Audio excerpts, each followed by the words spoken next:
Welcome back to another episode of my Mini Cooper S restoration refurb. Right, we've got two goals today, and those goals are, firstly, I'm going to bleed the clutch slave cylinder properly.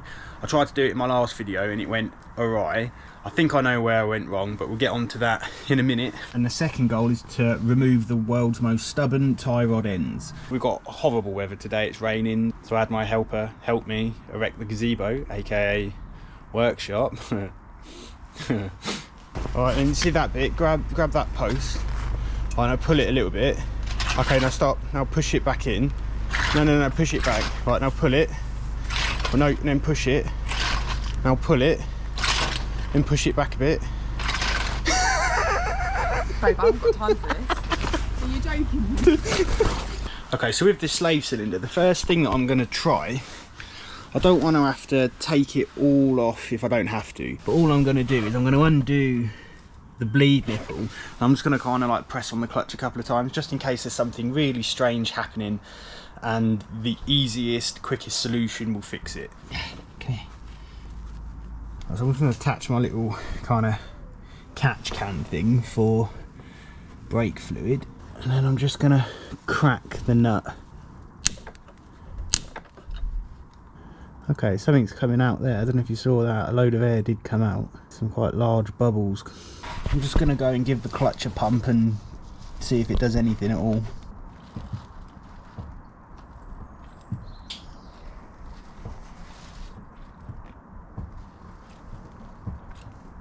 Right, so looks like a load of fluid came out, but the clutch pedal definitely didn't get any firmer.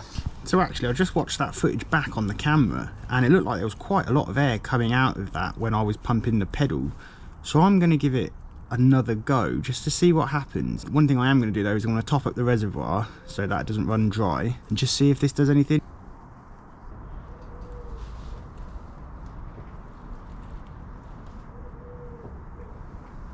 Okay, the pedal didn't get any firmer whatsoever, so I'm going to abandon this tactic. Okay, so let's just take all this off again and reconnect the jig and see if it will just play nicely the second time around. Pull this out gently. Okay. And then replace with the old one to stop that leak. Now I've just got to get this really fiddly jig back on. Go on, get in there. Okay, so that's all compressed again, so that's great. Now, if I had to hazard a guess as to where this went wrong the time before, I think that it could well have been I let the reservoir on the master cylinder drain too low, thereby introducing some air into the system again. I'm not 100% because I did use a power bleeder, and I'm not sure if you can even do that with a power bleeder, especially if it's got fluid in it itself, which it did have. So, you know, that's what's making this so difficult. I'm not quite sure where I went wrong. Okay, it's the retaining clip. Okay, so let's put a bit of pressure on this. So this really then should just start leaking all of its air and sending a load of fluid through. Come on, please work. Why is nothing coming out? Okay, that's not good. Oh, I just needed some more turns. Okay, look, so you can see there's air coming out of that. There we go, look. There's loads of bubbles. And then so if I tip this up and then give it some good taps and... Oh, look at that, look. All of that air, look. It's all coming out, so it's being bled, surely. Oh, yes, that's it, come on. Tighten her up. Ah!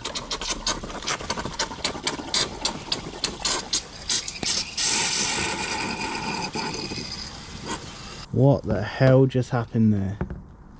That was lots of brake fluid sounding like escaping from somewhere. Huh, that was bizarre. I can't work out if that was just coming from down there because it was so loud, or if there was also something going on up here. What have I done? Alright, so I just depressurised this and I'm going to check in here, and I'm pretty sure that might have run dry again. That's what caused that madness just then. Yeah, that's what I've done. That's where I went wrong before then. That master cylinder reservoir has gone below the minimum level, which is very annoying because that means I'm now going to have to do the brakes again.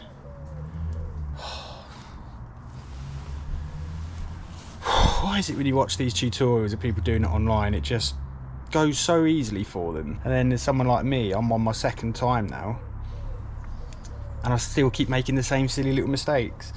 I don't know what to say really. And now I imagine I'm going to be running out of brake fluid, so I'm probably going to have to go and buy some more brake fluid. Do me a favour, cheer me up. If you're someone who's watched 2, 3, maybe 4 of my videos and hasn't subscribed yet, please do subscribe. It actually helps me out. It gives me the motivation to keep going when I keep making stupid mistakes like this. Let's go again. Let's not lose our cool. Let's stay positive. Oh, that's a lot of air.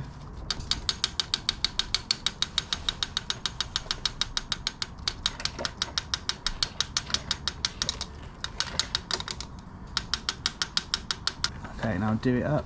Now I'm going to depressurise it once more, top this up and then do it again really quickly. Just a little bit of pop, pop, pop, pop. And everything was just going well until I spilled a load of brake fluid down behind the reservoir. And as we know, brake fluid is not nice stuff. Pump it up.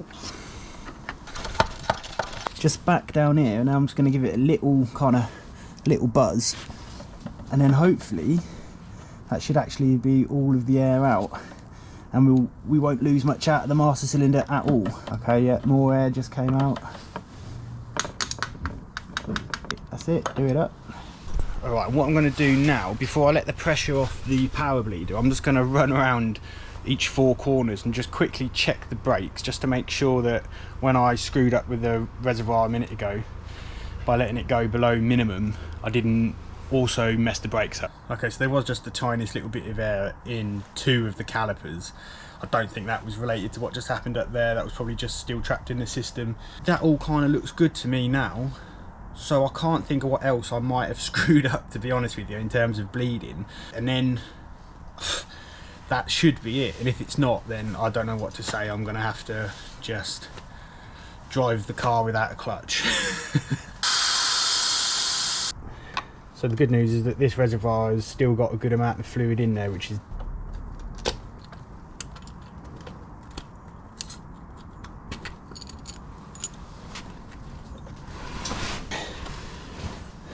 okay. Alright, put these bolts in and then let's go tester. Please, pedal be firm, please be firm, because I don't know what I'm gonna do if you're not. Oh, excuse the mess. Be firm, be firm. Oh, for f.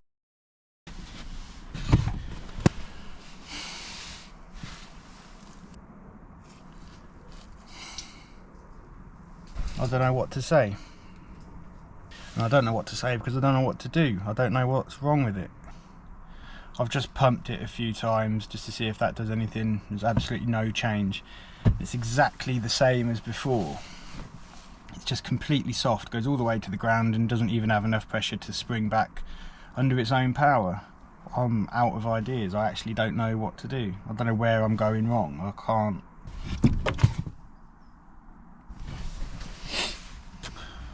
So I've just been running through everything that I've done with it. I'm just trying to tick off all of the things. So I fully compressed that slave cylinder piston, and as you saw just then, I went back through twice to make sure that there was no air left in the cylinder. I tipped it up a little bit, you know, I tapped on it, there was air bubbles coming out, and then there weren't any air bubbles coming out. There's no air in the system for the brakes either, because I just went around and bled those again. Now what I have done is I've just done some Googling, and I have found that there are actually quite a lot of people with this car who have got the exact same problem I've got now, and also quite a lot of people have fixed it by, weirdly, they say just compress the clutch pedal, you know, with a bar like this, and leave it like that for 24 hours, and then lots of people are saying they've come back after 24 hours, pumped the pedal a couple of times, and they've got full pressure. I mean, I don't know exactly what it is that that does, but I'm obviously very willing to give it a go, so this is going to be going like that now for 24 hours. And there are a lot of people saying that they're actually taking their car to a garage to get their clutch bled by professionals, and doing this clutch pedal 24-hour trick is still the thing that fixed it, so I'm not feeling too bad right now. Okay, so moving on to the world's most stubborn track rod ends. So if you didn't see the last video, this track rod end is completely seized. The outer is seized to the inner. I am going to replace the inner. I have new inner ends for both sides, but I need to concentrate on removing this. So I've hacked away at it, I've cut large chunks of metal off of it already, all at the minute to no avail. I've put some heat on it, not very hot, but I did put some heat on it. So what I could do is just cut it off up here with a grinder, and then I could just have access to the inner, and I could just replace these really quite quickly, I suppose, doing it that way. Same on both sides, but I'm not going to do it that way, and the reason I'm not going to do it that way is because seized track rod ends, I think, are something that happens fairly often. And so I'm not always going to have the option of just replacing the inner as well. So I think this is just going to be one of those kind of skills that's good to learn, you know, how to unseize seized parts.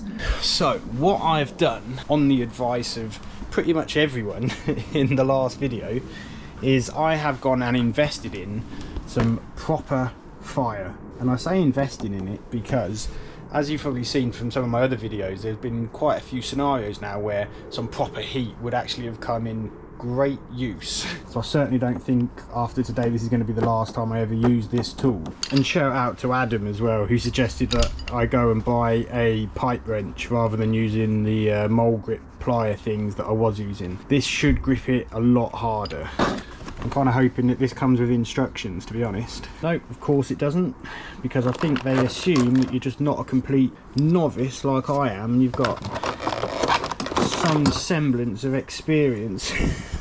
Well, I mean, this obviously goes on there, right? But what this does, how this works, to lock, is that the, what's this then? What's that?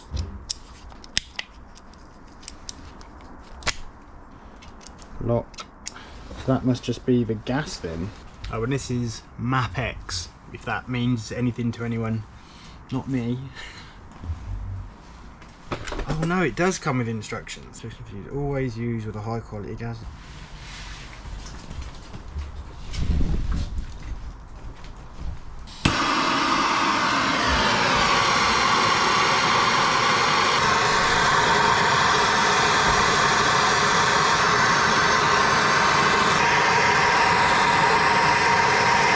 With that suitably hot, I don't know if I went too hot there or what, but, and then with these Fandango things as well. Don't touch the metal, Nino, do not touch it. And how do you use a pipe wrench then? Okay. Off. I mean, I should have connected these before heating up the flipping what's it in the jig. Okay.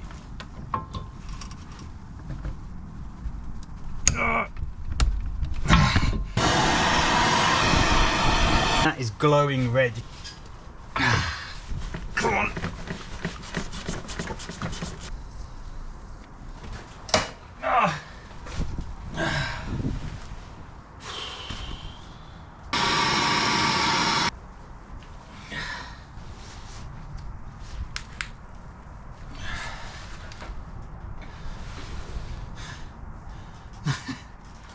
I promise you, it's not even moving a millimetre. This pipe wrench is actually fantastic. It has stopped all of the spinning of the inner tie rod for sure. But no matter how much force I put on this outer tie rod, it's just not happening. It's just not moving. Right, I'm gonna let it cool down and see if the shrinking helps. And then what I might do is I might heat it up again and then see if I can just like quench it with some water or something.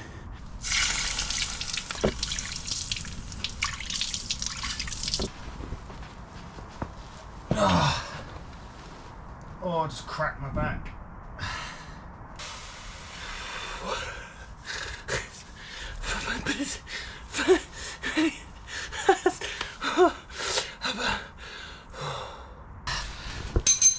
Right, that's it, I'm cutting it. Okay, so I am gonna just cut it off now, I'm fed up with it. The only problem is honestly, this is my only saw. Why don't I go and buy a grinder? Well, they're a lot of money, and I just spent loads of money on this bad boy that hasn't done a single thing. So let's just get to it.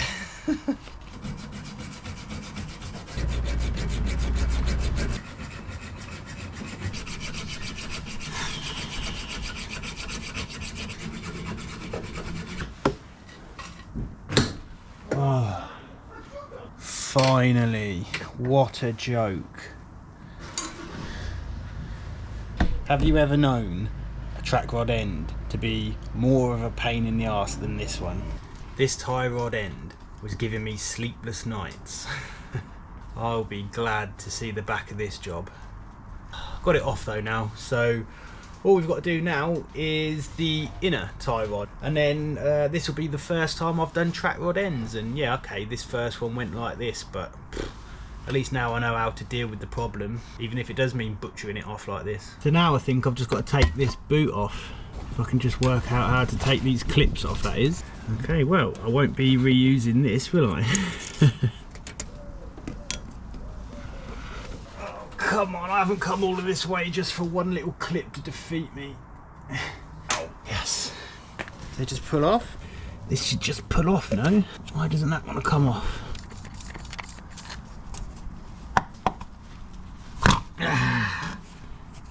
What have we got here then? A ball joint in a big thing. Right, a ball joint in a big thing. Gotcha. So I thought before doing this job that tie rod tools, you know, one of those big poles with the socket on the end, and it slots over and you crank it. I went to buy one and it cost a fortune. An artful bodger from such places as the comments, he actually messaged me to say you can just get a simple little tool. I'm guessing the simple little tool is this thing that I actually picked up for a few pounds. And I don't know if you can see that, it's just kind of like a big open circle end. It's the worst description ever. So if I had to hazard a guess, you get a 1/2 inch tool in there, and then this is going to clamp up. Let me show you. I think this is going to go down there, slot over that thing. You put your, oh for God's sake, you watch this now take me 3 hours like this.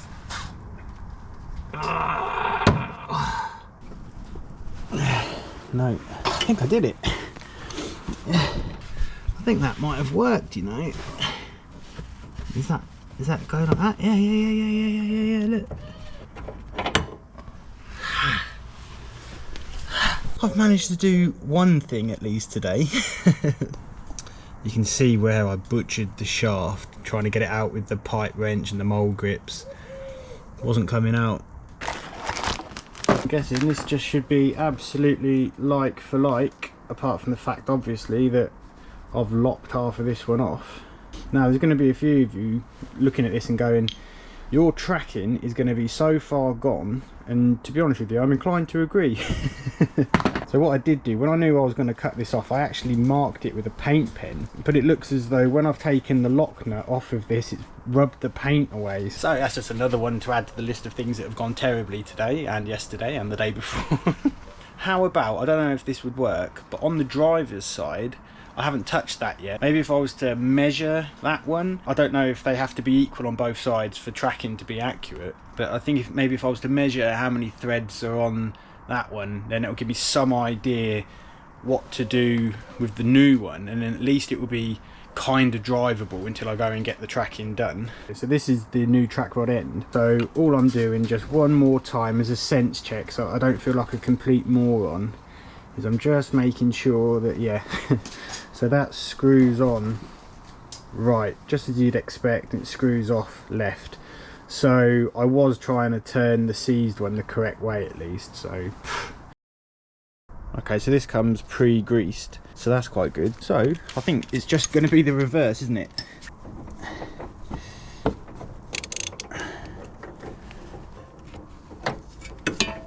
Okay, that was a bit of a faff with that particular tool, but I do believe that is on as tight as I can get it. This was okay. It's a bit fiddly, to be honest with you, but it appears to have done the job, so okay, nice.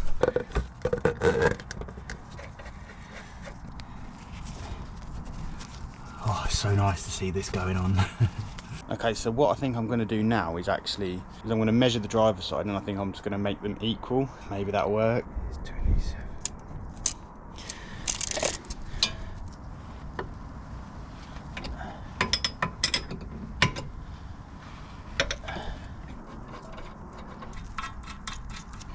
And there we have it. Obviously I'll torque this nut down properly, but after a few days of struggling, I now have a new inner and outer track rod ends on the passenger side. I've now got to go and do the driver's side. Okay, moment of truth with the clutch. So I've had it like that for about 24 hours now. I mean, I'm not hopeful about this. Right, let's give it a little pump like the rest of them were saying. They'll say do that for 24 hours, then give it a pump.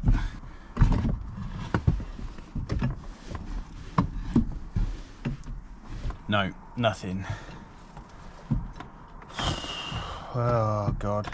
Okay, so as a bit of a last ditch effort, I'm going to do this the old fashioned way. I'm going to keep this reservoir topped up, and then my lovely assistant is going to get inside and pump the clutch pedal real slow, and then I'm basically just going to see if that gets any bubbles out, just fixes anything, because I'm kind of at my wit's end. I don't know what else to do, so let's try this. Oh, there's loads of air coming out. Yeah, pull it up. I'll do it now. Push it down. Yeah, push it down.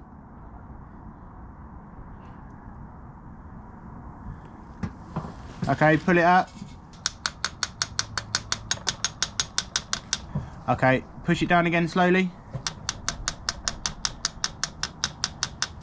You done it? Yeah. Oh, so much air. So I've refitted it now after bleeding it for the millionth time. And now for the moment of truth. Come on, please work. Oh, for God's sake. Right, that's it. I'll give up with this clutch. I'll see you in the next one.